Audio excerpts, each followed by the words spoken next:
It's always a good day and a fun day and a satisfying day on the Liz Wheeler Show when we can prove that the mainstream media are liars. Because, of course, they are. They are despicable liars. And the liar of the day is the Washington Post. And this is a very important lie, by the way, that we're about to debunk, because this lie, as told by the Washington Post, underpins the entire color revolution that the left is trying to stage against President Trump. And it has been exposed as an utter falsehood. And this is the funny part. We're not the ones exposing it. This was not exposed by someone on the right or thanks to free speech on X. The entity that exposed the Washington Post as despicable propagandists for hateful resistance against President Trump, who you and I voted for as duly elected president, is the New York Times. That's right. The Washington Post and the New York Times are now at odds, and it is so beautiful. You just can't. I mean, please take a moment and revel in this with me.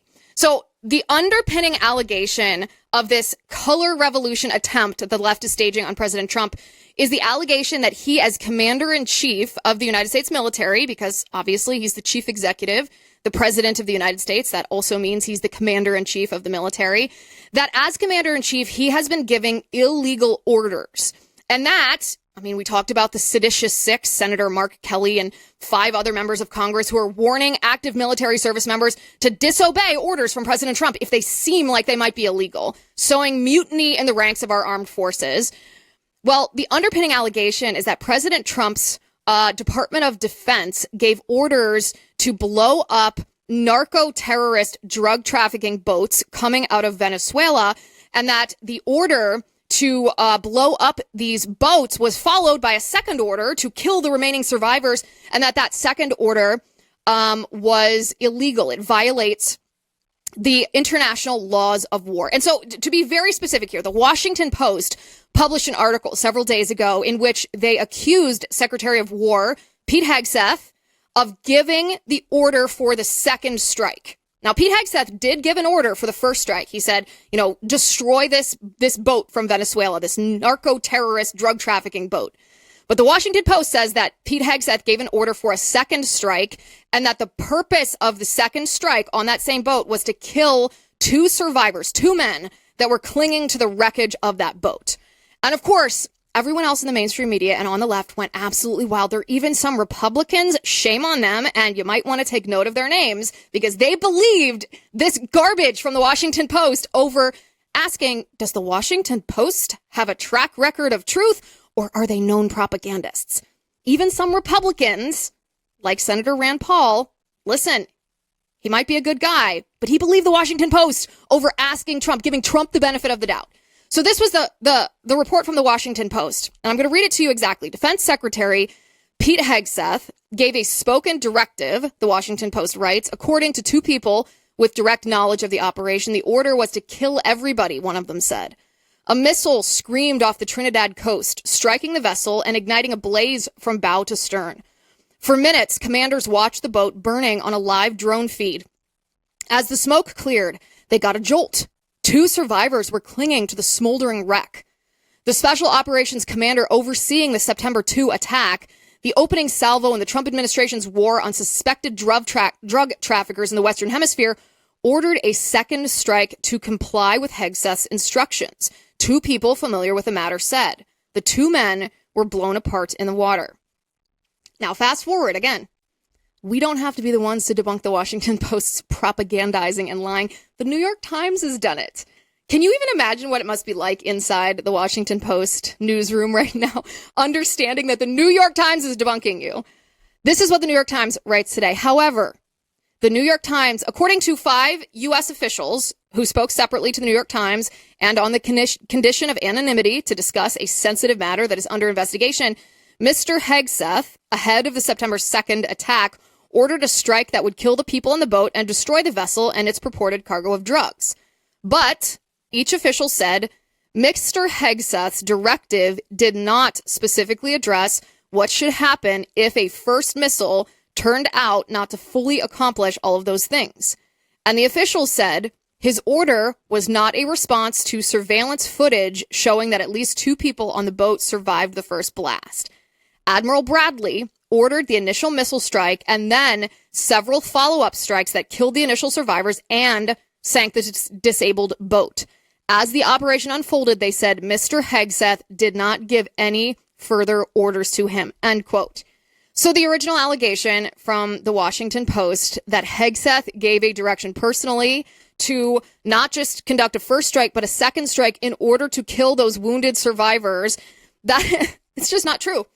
It's a lie. The New York Times said actually Mr. Hegseth didn't give any order for a second strike. And the reason the second strike occurred was because the boat had not been thoroughly destroyed, which was part of the initial stated goal of the mission of the strike to begin with. So Washington Post wins Liar of the Day. They are just such propagandists. And the reason why is because the left, the resistance to President Trump, cannot tolerate the fact that neocons are no longer in charge of the Department of Defense, that these deep state swamp creatures, which, by the way, they still had embedded in the Department of Defense under the first Trump administration, are no longer the ones in charge. And when President Trump is beginning to engage with Venezuela and narco-terrorists around the world, the neocons are panicking. Do you think that the color revolution that is quite obviously being staged, we've been talking about this on the show all week this week and part of last week, do you think the color revolution from the seditious six, Senator Mark Kelly and these, Senator Slotkin and these other members of Congress with an intel background, I mean, you were an intel analyst at the Department of Defense, now the Department of War, are these people, these senators and members of Congress, are they in the know more than we are about what's really going on between Trump and Venezuela? And is that why they are trying to sabotage Trump, or are they just using this confusion and kind of the lack of communication between the Trump administration and us? We don't know. It's kind of vague. What's going on? Or are they just using that to try to take out Trump? I think they're using it to try to take out Trump. I think they're just looking for their next big impeachment, rallying cry. This is, as you masterfully pointed out earlier, was just completely nullified via the New York Times, which I never would have thought I would hear that ever. But I think they're looking for anything at this point. But I also think that they are so pissed off that within the Department of War, within the military, they do not have the people that they used to have handpicked in certain areas. They don't have a General Milley there that is willing to go against the president's orders. They lost the election. President Trump was there, but they had Mark Milley, right? And Mark Milley was willing to make calls to China, to his counterpart, behind his president's back. They don't have a guy like that. And by the way, where were they? Where were all these senators and people just shouting from the rooftops? Where were you when that was happening? Actually, Senator Mark Kelly, by the way, defended General Milley when General Milley called China. Of course. He literally is on record defending Milley for saying, China, I'll tip you off if our president's going to attack you. Oh my gosh, of course. But I mean, it goes way beyond Milley. I mean, they had like Lloyd Austin was the ultimate Obama yes man. The guy that stood the military down to look for those crazy white supremacists, and our Christian nationalists within the military. Are you kidding me? That turned the entire military into a political joke, doing all these like stupid, DEI and pride commercials on their official social media accounts.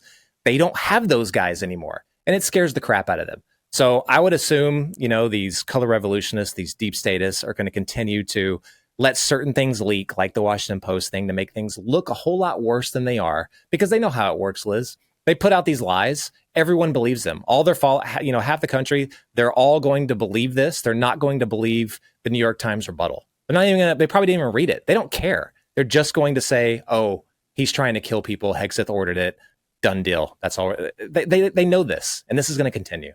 You know what's funny? I was saying this to my producer Spencer yesterday. When the Trump administration took office, I thought that the cabinet member of Trump's who would take the most heat would be RFK. I thought there'd just be this constant barrage of efforts to smear him and ruin his credibility and try to sow divide between him and Trump and, try to castigate his characters in the eyes of the American people so that Maha moms didn't like him. Like, I thought he would just sustain it as HHS secretary. And I'm not to say that he hasn't, but it has been fascinating to me, Jason, to see that the person in the Trump administration that the left reviles the most, like this deep-seated, visceral loathing, is actually Pete Hegseth. I know. And I can't really, I don't really know why, unless unless that just seems like the lowest hanging fruit for them because he had no experience before besides, military.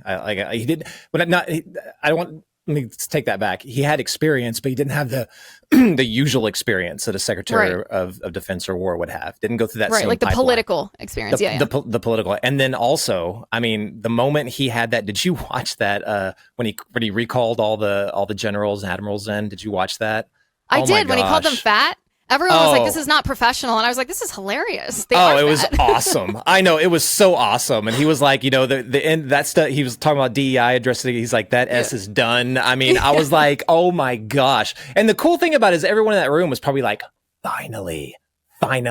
But to everybody else, they were like, oh my gosh. Now the politics is just deleting from all of our efforts. We were trying to, fit this into the military. I think the military was like one of the last straws that they were just trying to push it in. They've hit every other single agency, from, obviously the EPA to the justice system to everything. The military was their crown jewel. Now all that's going away. So who do they punish? Let's go after Hegseth.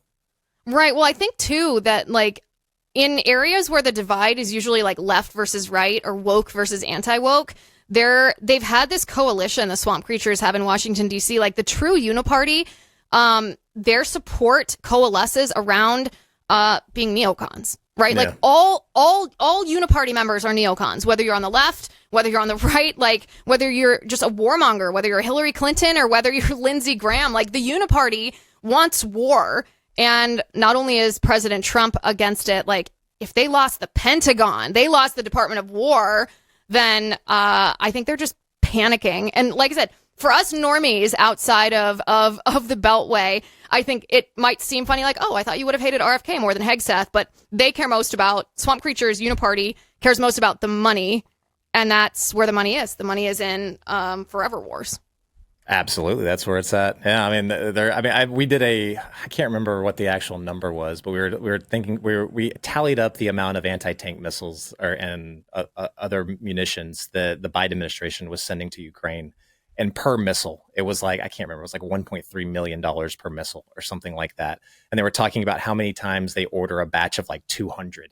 And it was just going nonstop. It must, I mean, to people that are getting paid or lobbied by some of these defense contractors, people like all the neocons, all the people in the Senate and Congress, people that are getting tons and tons of money from them, it's a huge business. It's so crazy. Like, it's like clockwork, Liz. You end a war in Afghanistan, 20 years of war. You would think they'd be like, well, we're not doing that crap again. It was just like lay low for a while. Nope, let's go to Ukraine. Immediately they'll go to somewhere else. They don't care. They'll just go. Let's go to Yemen. I think that perspective is the perspective of like you and me, the American people who saw this, people who served in the military or who had family and friends in the military. I think the perspective of the war hawks is as soon as the war in Afghanistan concluded after 20 years, they just like opened their chest and saw all their gold coins and were like, we got to do this again. We need more. Absolutely.